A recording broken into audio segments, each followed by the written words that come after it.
Olá pessoal, bem-vindos à última parte dessa unidade. Vamos lá? Vamos finalizar a parte de detalhamento da armadura longitudinal? Então, roda a vinheta!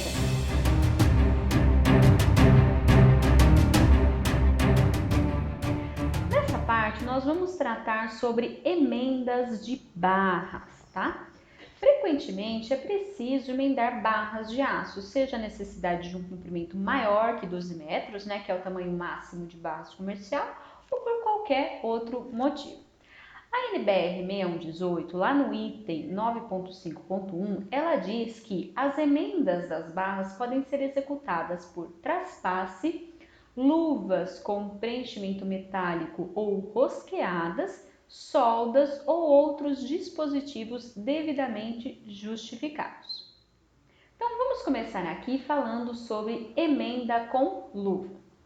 Procedimentos estabelecidos aí pelas normas NBR 14931, NBR 8548, NBR 6152, NBR 7480 e NBR 6118 trazem aí tudo que a gente precisa saber sobre emendas com luvas. A emenda com luvas com rosca ou prensada dependerá da situação da obra, ou seja, pode-se fazer a prensagem de luvas no local ou rosquear as barras na luva. Então, estou mostrando aqui para vocês alguns exemplos, olha só. A primeira é uma luva prensada de ambos os lados. A segunda é uma luva rosqueada de um dos lados. E a terceira é uma luva prensada e rosqueada. Então, são algumas possibilidades. Nessas figuras aqui, eu estou mostrando luvas prensadas com parafusos, tá? Em duas situações aí. Bom, a emenda também pode ser feita por solda, tá? Nós podemos fazer, por exemplo, uma solda de topo por caldeamento. O que significa isso? Bom, nós iremos pegar aí as duas barras que desejamos emendar e aquecer suas extremidades com a passagem de uma corrente elétrica e em seguida fazer uma compressão mecânica, seja ela manual ou automática, tá? Então eu fico com um resultado parecido com esse daqui. Isso pode ser feito para barras com diâmetros acima de 10 milímetros. Outra possibilidade é nós utilizarmos a solda de topo com eletrodo. Então, a solda ela é feita através da adição de um metal fornecido por uma vareta, né, que é o eletrodo revestido. Esse tipo de emenda ele é permitido para barras com bitola acima de 20 milímetros. Né?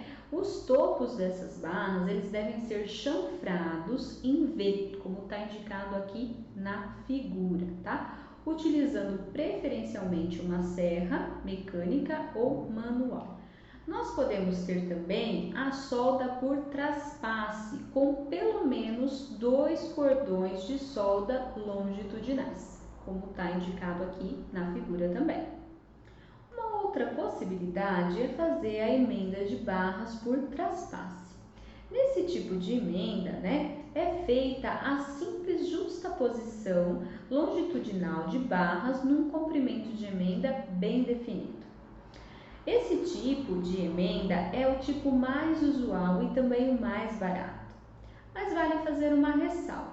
Ele não vale, não posso utilizar esse tipo de emenda para barras com diâmetro superior a 32 milímetros. E também não posso utilizar nem em tirantes, nem em pendurais, que são elementos estruturais que estão inteiramente submetidos à tração, tá bom? E como funciona esse tipo de emenda? Bom, a transferência da força de uma barra para outra ocorre por meio de bielas inclinadas de compressão, como eu estou indicando aqui. Bom, com isso surgem tensões transversais de tração, que requerem uma armadura transversal na região da emenda. Bom, qualquer dúvida, vocês voltem lá na aula de comportamento conjunto que eu explico direitinho por que surge tensões transversais de tração, nesse caso de bielas inclinadas, tá bom? Bom, nós devemos distribuir as emendas ao longo do comprimento da peça e não concentrá-las numa mesma seção.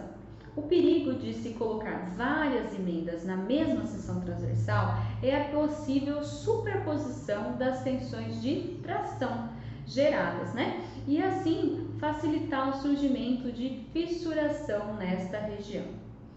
Logo, para evitar altas concentrações de tensões, deve-se limitar a quantidade de emendas numa mesma seção. Então, o que a NBR 6118 considera como sendo a mesma seção?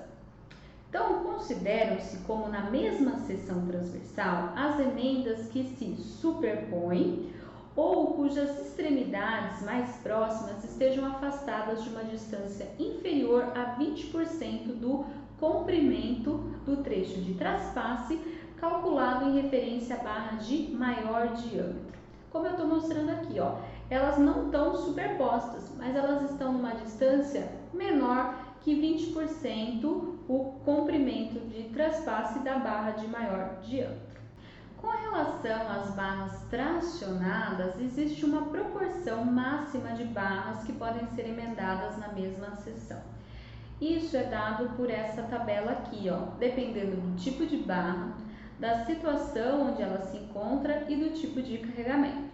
Por exemplo, uma barra de alta aderência em mais de uma camada pode ter apenas 50% total das barras emendadas numa mesma seção. Vamos falar agora do comprimento de traspasse, tá? Para que a transmissão de esforços possa ser feita de modo eficiente, a distância entre as barras não pode ultrapassar um determinado valor máximo. Assim, as barras devem ficar próximas entre si numa distância não superior a 4 φ.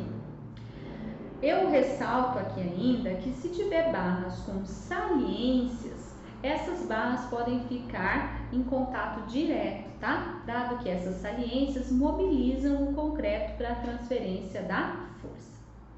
Dito isso, vamos falar primeiramente das barras tracionadas. Então, se eu tiver barras tracionadas e a distância livre entre essas barras estiver compreendida entre 0 e 4 φ, qual que é o valor do comprimento de traspasse, chamado de L0T. L0T é igual a α0T vezes LB necessário, tá bom?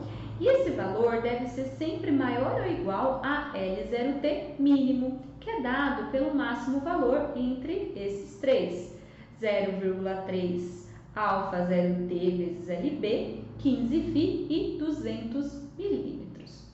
Bom, e quem que é α0T? α0T é função da porcentagem das emendas numa mesma seção. Bom, uma outra possibilidade é quando a distância livre entre as barras emendadas for maior do que 4 φ. Bom, se isso acontecer, o comprimento calculado aí, esse L0T, ele deve ser acrescido da distância livre entre as barras. Então, vai ser um valor maior, tá bom? A ideia do comprimento de traspasse é parecida com a ideia do comprimento de ancoragem de barras.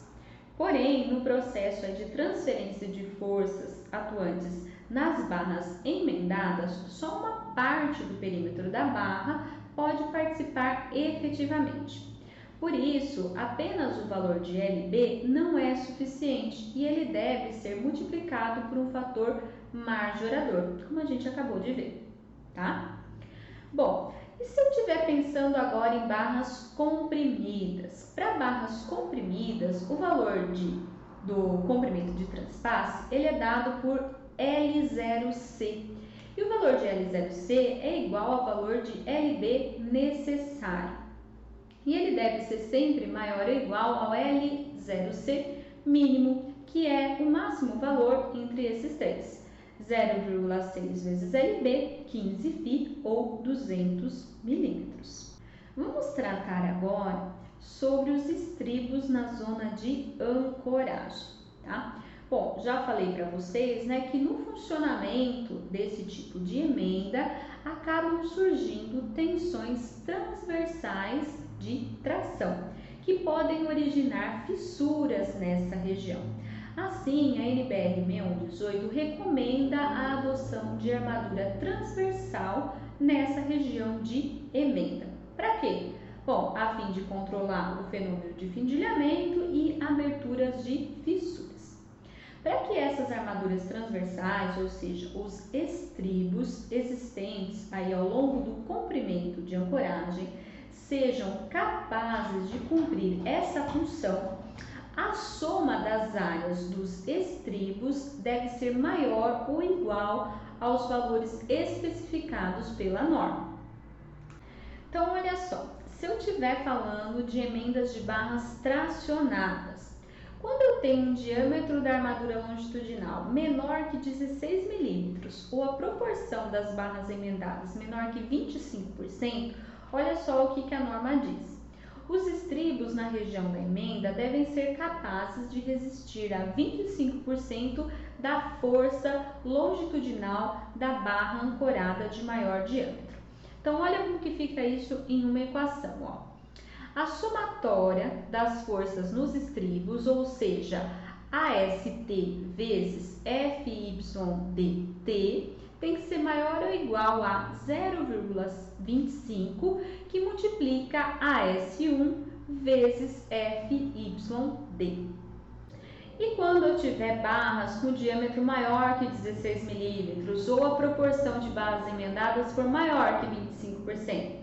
Bom, nesse caso, o estribo deve ser capaz de resistir a uma força igual a de uma barra emendada, considerando os ramos paralelos ao plano de emenda. Bom, além disso, ele deve ser constituído por barras fechadas se a distância entre as barras mais próximas de duas emendas na mesma seção for menor que 10 φ, sendo φ o diâmetro da barra emendada. Bom, e os estribos devem ainda se concentrar nos terços extremos, como eu estou indicando aqui na figura. Agora, se eu estiver falando de emendas em barras comprimidas, bom, são mantidos os mesmos critérios estabelecidos para o caso de barras tracionadas, exceto pelo posicionamento dos estribos, que deve incluir pelo menos uma barra de armadura transversal posicionada 4 φ além da extremidade da barra, como eu estou mostrando nessa figura. Bom, pessoal, com isso nós terminamos mais uma unidade, toda essa parte de detalhamento da armadura longitudinal. E agora vamos para alguns exercícios. Vejo vocês lá. Tchau, tchau!